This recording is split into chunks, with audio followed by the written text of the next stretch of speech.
Je vais m'adresser à toi. Toi, cette femme qui attend porter ton bébé, qui attend accoucher, qui attend enfanter. Tu passes par ces épreuves d'infertilité, de stérilité. Et malheureusement, les gens t'ont traité de tous les noms. Tu es insulté, rabroué, piétiné, chosifié par ta belle famille. En bref, tu n'as plus de valeur. C'est comme si la femme qui n'a pas accouché n'est plus une personne, une femme à part entière. Et malheureusement, ce sont des femmes-là, comme nous, qui sont encore plus rudes, plus méchantes envers ces femmes-là qui passent ces épreuves difficiles. Comme si accoucher, enfanter émanait de la force humaine. Ou alors les enfants se fabriquaient dans des laboratoires. Ou si c'était par mérite qu'elles ont enfanté. Je viens m'adresser à toi. Toi qui pleures tout le long de la journée. N'as-tu pas remarqué que plus tu pleures, plus ces gens-là se moquent de toi? N'as-tu pas remarqué que tes larmes ajoutent la saveur à leur riz? Tes larmes sont des ingrédients, des condiments au sujet de leur discussion. Et à chaque fois que ces gens-là te voient, ils remuent le couteau dans la plaie. Ils continuent de te rappeler ta situation pitoyable. Et toi, tu ne fais que gémir et pleurer. Dieu m'envoie te dire qu'il connaît ta situation. Il la comprend. Et que seul, tu ne peux pas t'en sortir. Dieu te demande de retourner à lui. Lui, ton créateur. Lui qui te connaît. Lui qui n'est jamais embarrassé par tes problèmes. Lui qui ne se moquera jamais de toi.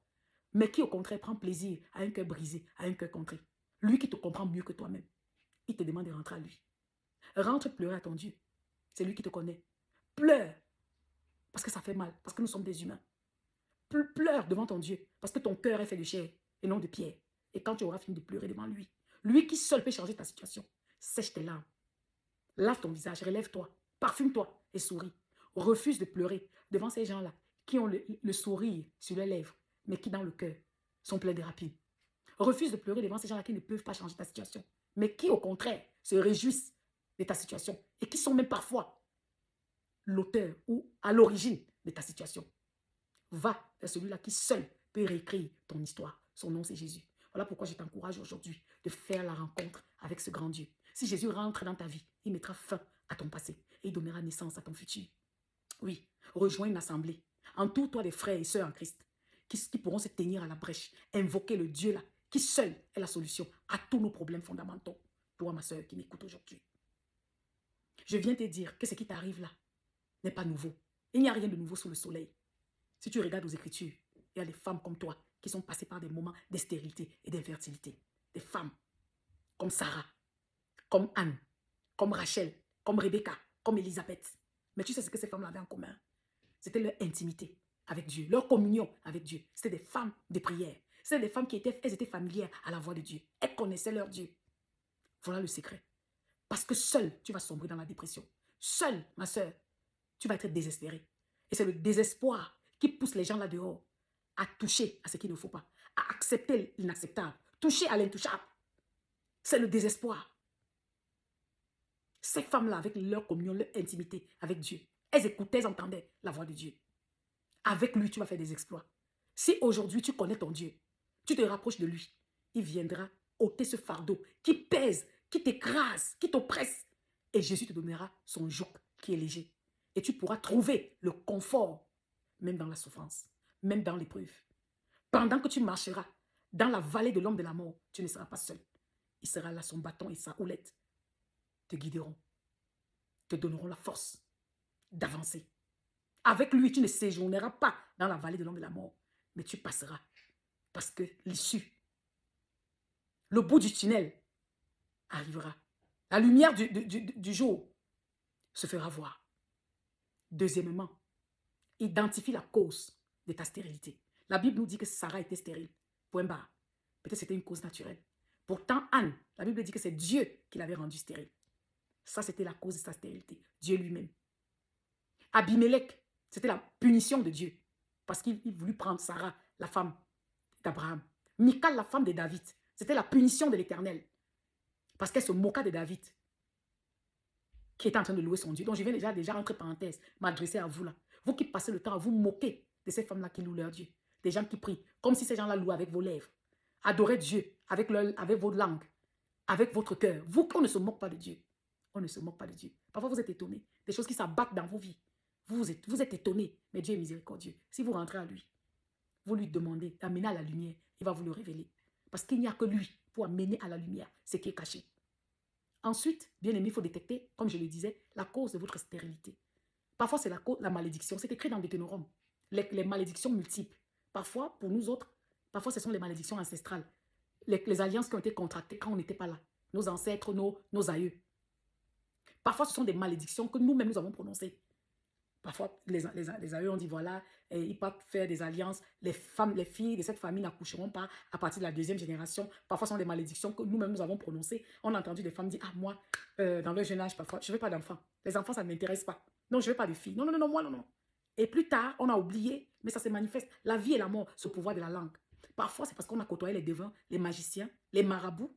Parfois aussi, ça peut être par cause d'avortement volontaire. Verser le sang innocent. Ça peut être aussi une cause de la malédiction. Parfois aussi, ça peut être des malédictions jetées, écrites par les autres. Parfois même ces mêmes personnes-là qui viennent parfois vous poser la question, tu n'as pas encore accouché, tu attends quoi? Ce sont ces gens-là qui sont à l'origine même de votre stérilité. Oui, c'est une réalité. Il y a des gens qui vous jettent des sorts. Il y a des gens qui sont mécontents. On va voir comment elle va accoucher. Et ils font des sorcelleries, magie et tout ce que vous pouvez imaginer. Parfois, c'est le diable lui-même et ses acolytes. Il faut détecter, bien-aimé, parce que chaque situation qui perdure, ça c'est un secret que moi j'ai appris de mon mentor. Chaque situation qui perdure, qui dure dans la vie d'un chrétien, doit appeler notre attention, doit réveiller notre attention. On doit aller vers le Seigneur. Dis Seigneur, dans chaque situation, tu as quelque chose à dire. Amène à la lumière Saint-Esprit ce qui est caché. On ne vient pas lui dire, je veux, fais ci, non. Amène à la lumière. Parce que parfois il y a des péchés, il y a des actes qui ont été commis dont nous devons nous en séparer ou alors nous en repentir. Donc, c'est le Saint-Esprit qui va amener à la lumière. S'il trouve que c'est nécessaire, il va le faire. C'est important. Donc, je vais te poser la question. Quand quelqu'un est malade, il va chez le médecin, non? Étant chez le médecin, on fait le diagnostic. Et c'est quand le diagnostic est posé, la maladie est révélée, qu'il peut avoir le traitement. C'est ainsi aussi devant notre Seigneur. Et quand c'est la cause de la stérilité, parfois c'est facile de détecter les causes biologiques, les causes physiques. Le médecin peut voir ici, il y a un problème dans les trompes, dans l'utérus, c'est bien. Là, on sait comment diriger notre prière. Mais les causes spirituelles, il n'y a que le Saint-Esprit. Il n'y a que Dieu pour nous les révéler. Il dit, invoque-moi et je te répondrai. Et je te révélerai les choses grandes et cachées que tu ne connais pas. La bonne nouvelle, toi qui m'écoutes, ma sœur, c'est que ce soit les causes physiques, biologiques, spirituelles, Dieu est le grand libérateur. Jésus est venu afin de détruire les œuvres du diable. C'est lui qui est notre restaurateur, notre libérateur, notre guérisseur. Oui, Jésus a porté sur lui la malédiction. Et il n'y a plus de condamnation pour ceux qui sont en Christ Jésus. Donc je vais te dire, toi qui m'écoutes, ce n'est pas une fatalité. Reviens à ton Dieu. Répands-toi si tu as déjà eu à commettre les avortements volontaires dans le passé. Humilie-toi devant ton Dieu. Demande pardon. Si peut-être tu as eu à te jeter des sorts, tu as eu à côtoyer les marabouts, répands-toi devant ton Dieu. Demande pardon des péchés de tes aïeux. Et quand tu l'auras fait sincèrement, quand tu l'auras fait, ayant invoqué le sang de Jésus, t'ayant couvert avec le sang de Jésus, le sang de Jésus qui parle mieux que le sang d'Abel, qui nous réconcilie avec Dieu, qui brise les chaînes, le sang de Jésus qui est contre le diable, le sang de Jésus qui a coulé, qui coule encore pour nous, pour notre justification, la résurrection de Christ. Bien-aimé, tu n'as plus rien à craindre parce que personne ne peut plus condamner celui que Dieu a justifié. Et si donc tu l'as fait, il faut savoir que tu es maintenant dans le plan de Dieu. Et si Dieu te dit, ce n'est pas encore le temps, il faut savoir que cette période d'infertilité ou de stérilité, c'est Dieu lui-même qui l'a imposée. Et je vais te dire, regarde dans la Bible, toutes ces femmes qui ont été stériles de par Dieu ont accouché des enfants extraordinaires, des enfants pas comme les autres. On se souvient du prophète Samuel, on se souvient du fils de la promesse Isaac, on se souvient de Samson, on se souvient de Jean le Baptiste. Si c'est Dieu, alors dors tranquille. Continue de prier, continue de proclamer la parole de Dieu, continue d'avoir foi en lui. Il est écrit, il est écrit, il est écrit, bien-aimé, et la parole de Dieu finira par s'accomplir dans ta vie. Il faut savoir que sa parole est vraie et il veille sur sa parole afin de l'exécuter. Va lire Ésaïe 66, verset 9. Lis Deutéronome, va lire les bénédictions qui sont attachées. Et cela va te donner la foi de continuer. Bien-aimé, tu sais quoi? Ne regarde pas à ce que tu n'as pas encore reçu de Dieu. Que ton regard soit fixé sur ce que Dieu t'a déjà donné. Que ton regard soit fixé sur ce que Dieu a déjà fait. Apprécie-le, adore-le, loue-le. Si Dieu l'a fait dans le passé, il faut être sûr qu'il le fera aussi dans le futur. Sois béni abondamment.